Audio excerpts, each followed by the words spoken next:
Hello everybody, it is March 21st, it is Thursday, and I am about 8 days post-op from having a L3, 4, and 5 luminectomy, which is where they go in and they cut you open and they relieve some of the pressure up against the spinal cord and the discs and whatnot. I was having stenosis for the longest time and pain in my lower back.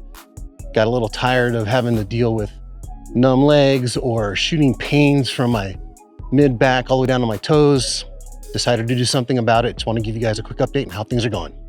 So in 2015 is when I first started noticing that I was having problems with my back. It was thought to have been because of some rugby injuries I had a long time ago. But unfortunately, over the course of time, I found, like, especially when we would warm up for jiu-jitsu, doing forward rolls or backward rolls, that I would get like this really sharp pain between my shoulder blades. And there were times where if I landed a certain way, I'll get like this massive volt of electricity that went from my mid back through my lower back into my toes. I would feel uncomfortable for a couple of days. I would also feel incontinent, and it was not a good feeling at all. There was a time where it got a little bit better, especially when I took some time off after I got my black belt in 2016. I took about a year off from training. Came back, felt a little bit better, but then unfortunately it got worse right around 20-ish, I'm guessing. But then the pandemic hit, shut down jiu-jitsu. I started bike riding. I lost a ton of weight. And then in 2021, when we were allowed to go back to train jiu-jitsu, I actually felt really good. I wasn't having as many painful experiences. I wasn't having the same amount of jolts of electricity going down my back that I normally would. So I thought things were fine. Unfortunately, that wasn't the case.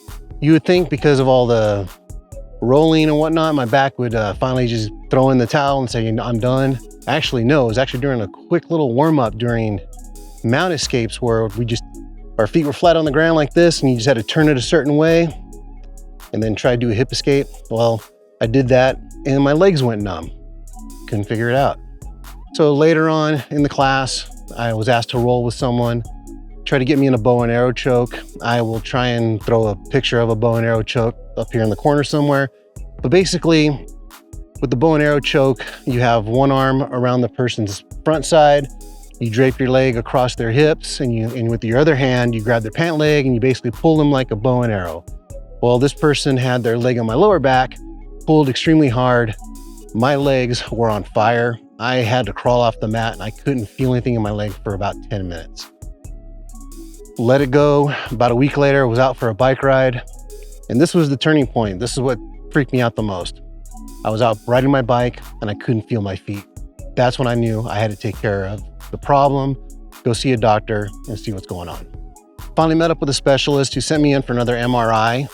He compared the MRI to the one that was done in 2015 and noticed there were some noticeable changes, particularly in my L3, L4, L5 areas where there was stenosis building up. My problem was my caverns for my spinal column, my vertebrae, the whole 9 yards were too shallow. And that's what was causing the numbness in my legs, the tingling in my legs, the lower back pain, and whatever else I was experiencing because of all the back injuries I had sustained previously. So I had this procedure done a week ago Wednesday, which was on the 13th of March. First couple of days were not very good. Luckily, they got me scheduled pretty early in the morning. For me, it's early, it was about 9 o'clock. I was home by 1 o'clock in the afternoon, spent most of the day just relaxing. But day number 2 is where I started feeling it the most. Day number 1 post-op was pretty gnarly. The pain level went up from about a 2-ish when I got discharged on Wednesday. Now it's hovering about a 3 or a 4, maybe about a 5. Yeah, let's go with a 5. It was pretty painful. Wasn't able to get dressed without any help. Wasn't able to go to the bathroom without help. My wife actually had to help me with changing the dressings also on my wounds. And it was pretty gnarly because there was a lot of discharge, which we weren't expecting, but was able to get in a good amount of sleep. The muscle relaxers they gave me helped a lot more than the pain meds did. So I was thankful for that. Day number 2 was the worst, and I'll tell you about that in just a second. So day number 2 was actually the worst of the days so far. A lot of pain, probably got ramped up to about a 6 or a 7. Still wasn't able to go to the bathroom. Still couldn't get dressed without any help. Wasn't eating a whole lot. Was very out of it because of the medication that I was on. But when it came time to change the bandages on day number 2 post-op, it was a little bit better. It was still kind of grody, but it is what it is. Day number 3, things started to get a little bit better. Day number 4 is when things really started to turn around. So on day number 4, I was finally able to use the restroom on my own. Was finally able to get in more than a couple of meals per day.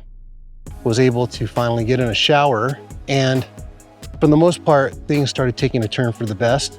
I noticed right off the bat, which I should have mentioned earlier, that all those tingling and numbing sensations I was getting in my quads and in my calves were completely gone. My feet were no longer getting cold. I attributed the coldness to when I had diabetes and thinking that I had just had poor circulation down there, but it turns out that it may just because of impinged nerves, because of the stenosis, but my feet, my legs, and my lower back, all those sensations have come back. Right now, like I said, it's about 8 days post-op. Feeling great, showering at least once a day, which is awesome by myself. Still having to change the dressings every day as prescribed. Wife's doing a good job of helping me with that still. She says it looks a lot better. And was able to finally dress myself, including my socks and my shoes today. So that's a big milestone. And right now I feel pretty good. The pain level is probably about a 2-ish right now. The biggest complaint that I have is that because of all the muscles and the trauma in my lower back have experienced, everything else is tightening up around like my pelvic girdle. So I've got a little bit of joint pain in my hips, a little stiffness. I can't really have a whole lot of range of motion at the moment. But other than that, I'm feeling pretty good. So my first follow-up appointment is on April 5th. And the only thing I'm concerned about is it looks like this procedure may cause me to not go to the Sea Otter Classic at the end of April, which is fine.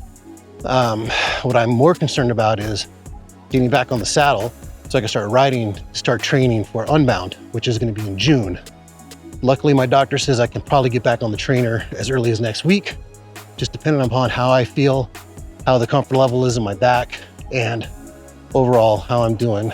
And hopefully, once I get the okay from the doctor, I do have another follow-up in May with the doctor, but he honestly believes that I should not be missing any biking events this summer. I should still be able to do the Seattle Pull and Ride, the RSVP, Unbound, whatever I'm scheduled to do. And the bonus is about mid-July, hopefully early August. At the latest, I'll be able to go back to jiu-jitsu. So just wanted to give you a quick update on what it's like to be 1 week out post-op from having a laminectomy done on my lower back. Some of the post-op scenarios that I went through, how things are going now, and what I have to look forward to. And I will hopefully put together another video next week. Hopefully I'll be feeling a little bit better. Still feel pretty good. And if you watch this video, give it a like. If you have any questions about what the procedure was like or what it was like during recovery time, feel free to post them in the comments below and I'll get back to you as soon as I can. Thanks for watching. Have an awesome day.